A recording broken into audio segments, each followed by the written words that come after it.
Então, só para fazer um resumo do que a gente falou aqui, nós realmente falamos do lockdown a partir do dia 1º de julho, fechado todas as empresas, excetuando aquelas que são essenciais. Nós falamos aqui da possibilidade de fazer a rescisão e buscando aí os entes federativos, no nosso caso estadual e municipal, para arcar com as verbas indenizatórias. Nós falamos também da possibilidade, né, o terceiro assunto, de ingressar com uma liminar, uma vez que você é prestador de serviço ou fornecedor de insumos para as atividades consideradas essenciais. Boa noite, doutor Isaac. Eu estou aqui para a gente tentar esclarecer algumas dúvidas que a grande maioria está em relação ao lockdown, agora publicado ontem pelo governador Ronaldo Caiado e hoje pela Prefeitura Municipal de Goiânia, o prefeito acatando o decreto estadual. Eu vou te fazer algumas perguntas que provavelmente as pessoas que vão ver esse vídeo também têm. A primeira pergunta é em relação ao lockdown. O Estado sugere lockdown, as prefeituras acatam. O rito é esse mesmo. Boa noite, Thiago. Exatamente, Thiago. Conforme a última decisão do Supremo Tribunal Federal, que determinou que, em virtude do Estado brasileiro ser dividido entre os entes federados, município, Estado e União, o governador passou a ter autonomia para dar as decisões no âmbito do seu Estado, o presidente para dar as decisões no âmbito da União e o município para dar as decisões no âmbito do seu município. Ocorre nesse caso aqui que, uma vez um decreto presidencial, o governador, por ter autonomia, ele acata ou não acata. Da mesma ordem, a questão do Estado. Se o governador baixa um decreto, o prefeito pode aceitar e pode não aceitar. E é o caso que aconteceu aqui em Goiânia. O governador Ronaldo Caiado baixou um decreto e, por sua vez, o prefeito Iris Rezende acabou por acatar o decreto na íntegra. Poderia ele não acatar e poderia ele acatar de forma parcial. Mas, pelo que a gente verificou, mesmo que acabou de sair, ele acatou o decreto do governo na íntegra. Então, nesse ponto, o que está em vigência no momento é o decreto estadual por força do consentimento do prefeito da capital de Goiás. Ou seja, resumindo, a partir de 1º de julho, amanhã, né, todas as empresas estão proibidas da sua abertura, é isso? Exatamente. Então, a partir do dia 1º de julho de 2020, nos próximos 14 dias, todas as empresas não consideradas serviços essenciais estão com as suas atividades suspensas. E para quem não entende o que é essencial, eu entendo que essencial é tudo, mas lá dentro do decreto lista lá supermercado, farmácia, e mais? Lojas de agropecuárias. Loja de produtos de consumo agropecuários, hospitais. E tem um rol taxativo, né? E aqui já vem a primeira dúvida. Aquelas prestadoras de serviço ou empresas do segmento que são necessárias para manter esses segmentos essenciais. Um exemplo, um supermercado ele precisa de manutenção lá no seu maquinário. Um prestador de serviço que faz esse serviço dentro do supermercado, você, na sua visão jurídica, e eu sei que você já conseguiu algumas liminares, você acha que as empresas que prestam serviço ou que fornecem insumo, mercadorias para as atividades essenciais, é interessante ingressar com uma liminar para que elas possam ser permitidas a sua abertura? Qual que é a sua visão em relação a isso? Nesse caso, Thiago, o decreto ele é taxativo, tem o rol de atividades para a qual ele identifica como serviço essencial, só que, na minha visão, ele não esgota aí. Eu vou ter uma série de outras empresas que, por equiparação, acaba sendo essencial também. Vou dar um exemplo muito prático, claro.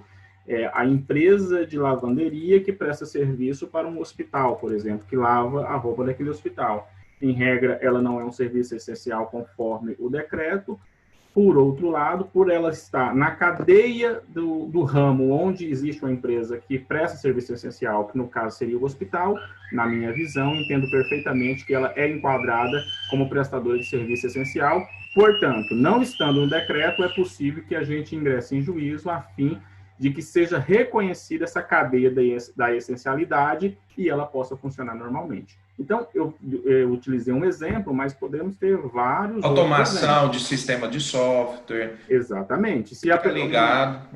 Se tem uma empresa que fornece sistemas, e esse sistema, vou dar um exemplo, é sistema para supermercado, farmácias. Então, se ela paralisar a atividade de prestação de serviço dela, por cadeia, ela acaba paralisando uma atividade essencial. Então, a meu juízo, essa empresa goza também da situação de essencialidade. Ocorre que, como não está capitulado no artigo, no primeiro momento, você não visualiza isso. Então, precisaríamos ter uma ação judicial para fim de reconhecer, falar, essa empresa, em que pese não ser taxativamente enquadrada como um ramo de serviço essencial, pode se aplicar a ela porque ela presta um serviço à essencialidade. Como se faz isso? Ingressa com a ação e demonstra em juízo que você, de fato, faz esse serviço. De forma muito simples, notas fiscais, e-mails, contratos, você comprova que, de fato, você presta esse tipo de serviço para áreas essenciais e, com toda certeza, a tendência é que seja reconhecido pelo judiciário essa situação.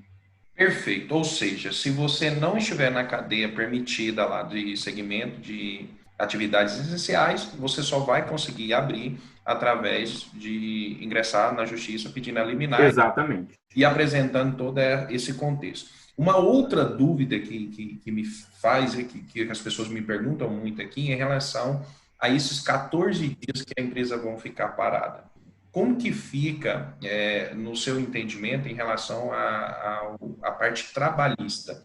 Quem que fica responsável pelo pagamento dos funcionários, uma vez que a empresa não tem nenhuma receita nesses 14 dias? E, de fato, vai ser afetado. Perfeito, Thiago. Nós temos que partir do princípio que a responsabilidade do negócio, o risco do negócio é sempre do empregador. Partimos desse princípio, até para sermos justos com toda o arcabouço jurídico que tem vigência no nosso país. Ocorre que nós estamos diante de uma excepcionalidade.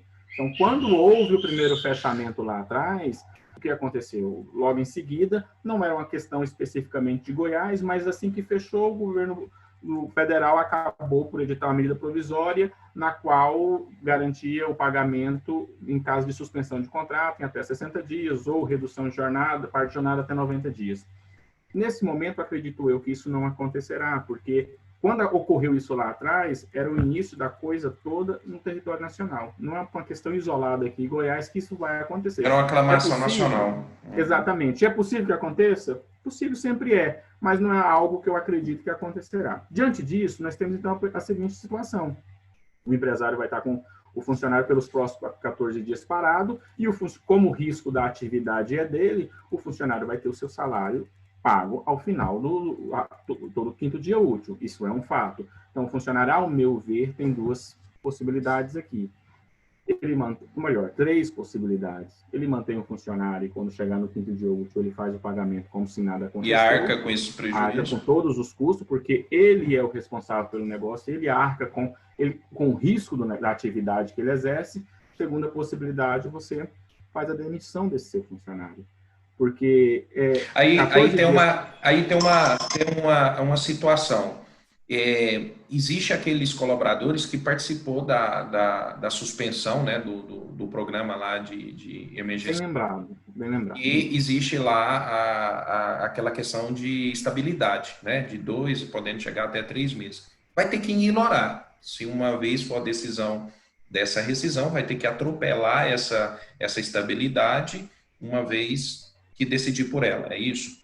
Exatamente. Então, uma vez optando pela demissão, muito bem lembrado esse ponto, porque o que acontece? Nós estamos vindo de finais aqui agora, de contratos que foram suspensos e ganharam estabilidade em virtude do governo federal ter arcado com o pagamento no caso de suspensão e com o pagamento no caso de redução de jornada. Então, esses trabalhadores da época, eles ganharam uma estabilidade pelo mesmo período que houve o benefício. Provavelmente está nesse curso agora. A rigor, não poderia se fazer essa demissão. Entretanto, diante da excepcionalidade, existe a possibilidade que você faça a demissão dele e discuta essa situação pelos caminhos judiciais, que seria o quê? faça a demissão, o funcionário ingressa com a ação contra a sua empresa e, neste caso, você utiliza o artigo 486 da CLT, chama o Estado, o município, quem determinou o fechamento da atividade, para fim de quê? Para fim de que ele pague as verbas indenizatórias, que, neste caso, estaríamos falando, em última análise, do aviso prévio indenizado, da multa de 40%, a depender do artigo 477, porque as verbas não foram pagas dentro do período, então acaba sendo uma indenização, e podemos chegar até essa parte da estabilidade, porque se o funcionário tinha 2 meses de estabilidade, você demitiu antes, você pode demitir? Pode, desde que você indenize o período. Então, você também, como se trata de uma verba indenizatória, você pode chamar essa parte que ele tinha de estabilidade para que o Estado pague. Traz o... Todas as rubricas de caráter indenizatório, você vai chamar o Estado para arcar. Quando eu digo Estado, é o ente federativo que determinou a suspensão, podendo ser a União, o Estado ou o município. No nosso caso aqui, nós temos até uma particularidade. Nós temos o Estado de Goiás e temos o município de Goiânia. Então, poderíamos, em tese, chamar até os dois. Ocorre que é um processo judicial. Você vai fazer, se você utilizar essa medida, você vai chamar para si a possibilidade de que o Estado arque com esse custo, mas, por outro lado, você também chama para si a possibilidade de que isso acabe não acontecendo em virtude do fechamento, está sendo utilizado como argumento de não proliferação da pandemia. Então, diante disso, possivelmente, com toda certeza, o Estado, o ente federativo que está fechando a atividade ou suspendendo... Ele tem argumentação. Ele tem argumentação que é um caso de força maior. Mas aí nós temos 2 ângulos também para ser analisado. Será que esse artigo da CLT já não foi previsto para essas particularidades? E quando existe um caso de força maior, um ato fortuito, não é para isso que o Estado serve, para proteger o empresário, aquele que roda a economia do país? Então, é uma discussão que a gente vai levar... É uma discussão muito ampla, porque aí a gente está falando de uma conversa já jurídica, né? Sim, exatamente. Nós vamos tentar fazer a discussão, o que quis o legislador quando da instituição dessa normativa, em que, sei lá, dos anos 50, ela já teve várias mutações. Então, não dá para mim pegar o que, de fato, o legislador queria, mas qual que seria o intuito? Se o intuito não era esse, em virtude de pandemias, em virtude de força maior, eventos que extrapolam a normalidade... Senão não teria nenhum sentido ele existir. Exatamente. Agora, tem uma outra situação que a gente precisa analisar, claro, é que uma vez eu realizando a rescisão com meus colaboradores, daqui 14 dias eu vou precisar novamente deles. E aí aqui a gente tem mais um outro impasse que nós encontramos. A CLT diz que nós temos um prazo mínimo de respeito para recontratar o colaborador de 60 dias, se eu não me engano. Então, o que acontece? A gente nunca passou e nunca viveu um momento como esse, onde nós precisamos acionar a CLT com tantas informações novas, inéditas.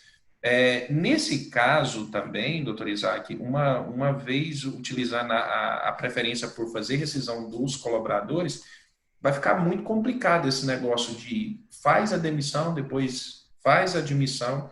Vai ter que ser cada empresário vai ter que analisar juntamente com o seu contador a melhor forma e a melhor maneira de se decidir com a situação dele, viabilizando todos os pontos. Não tem uma regra geral, né? Não existe uma receita de bolo pronta para essa situação. É dessa maneira não. Que você vê? Nesse caso, não vai ter. Nesse caso, cada empregador vai fazer uma análise do seu caso concreto e ver qual é a melhor saída, porque o empregador conhece o seu colaborador, porque a depender, talvez não seria nem caso de demissão, seria o caso de colocar ele suspenso, quando se voltar daqui 14 dias, sentam e tentam ajustar. E aí, nesse sentido, não haveria nenhuma necessidade de haver a rescisão propriamente dita. Agora, se a coisa prolonga, já que a opção seria a rescisão, 14 dias a mais, 14 dias a menos, não vai fazer muita diferença se você for invocar o 486. Se você for pagar as verbas rescisórias toda na forma que deve ser paga, até que faria uma certa diferença. Mas se você for jogar isso na conta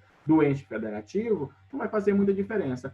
Então, a regra é o seguinte, cada empresa com o seu colaborador vão tentar encontrar uma saída de como isso vai se efetivar. Mas possível, perfeitamente possível, você fazer a demissão dele e depois, mesmo que haja a proibição, você faz ela daqui a 14 dias e depois justifica, tenta encontrar uma saída para fazer a justificação disso. Ou então você não demite, suspende ele daqui a 14 dias, vê o que acontece, talvez há um acordo entre as partes, reduz alguma coisa aqui, enfim, cada empresa vai sentar com o seu corpo de funcionários e tentar encontrar uma saída para uma crise que é para todo mundo. Que é Talvez o ideal seria isso mesmo, uma convocação com todos da equipe e eles encontrar a melhor saída para o momento. Porque nesse momento, todo mundo está no mesmo barco, desde o porteiro até o presidente da empresa. Então, é o momento de todo mundo tentar abrir parte de determinados direitos, abrir mão de alguma coisa para tentar... E, consequentemente, também o colaborador também viabilizar que seja feito.